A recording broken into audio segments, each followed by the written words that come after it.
ఇంకో చాలా ముఖ్యమైనది ఏంటంటే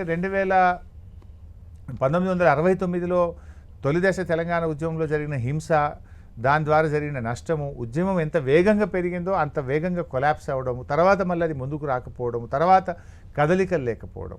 సో దాన్ని బాగా స్టడీ చేసి ఈ దఫా హింసకు తావులేదు, ముందే విద్యార్థులను ఉద్యమంలోకి తెచ్చి వాళ్ళ చదువులు ఖరాబ్ చేయొద్దు, ఆ హింస వైపు వెళ్ళొద్దు అని చెప్పి ఆయన రాజకీయ ప్రక్రియ ద్వారా పొలిటికల్ ప్రాసెస్లో తెలంగాణ సాధించాలి, పొలిటికల్ కంపల్షన్ క్రియేట్ చేయడం ద్వారా ప్రజాస్వామ్య పద్ధతుల్లో అహింసాయుత గాంధీజీ మార్గంలో నడవాలని ప్రయత్నం చేసిండ్రు. అక్కడ కూడా ఆయన విజయం సాధించారు. ఇట్లా కేసీఆర్ గారు చాలా వ్యూహాత్మకంగా ముందుకు పోయారు. ఒకసారి మేము ఢిల్లీలో ఉన్నాం, ఆర్ఎస్ఎస్ ఆఫీస్కి వెళ్ళారు. ఆర్ఎస్ఎస్ ఆ రోజు బీజేపీ అధ్యక్షుడిగా రాజ్నాథ్ సింగ్ ఉంటే వారిని కూడా కలిసి వచ్చారు. ఆర్ఎస్ఎస్ ఆఫీస్కి వెళ్తే అక్కడ నేల మీద కూర్చోబెట్టి భోజనం పెట్టారు. అందరితో పాటు నేల మీద కూర్చొని భోజనం చేశాము. తిన్న తర్వాత మన ఇస్తారాకును మనమే తీసుకుపోయి అక్కడ వేసాము. ఇట్లాంటి సందర్భాలు కూడా అప్పుడప్పుడు వారు వెళ్ళొచ్చిన తర్వాత అనుభవాలు చెప్పేవారు.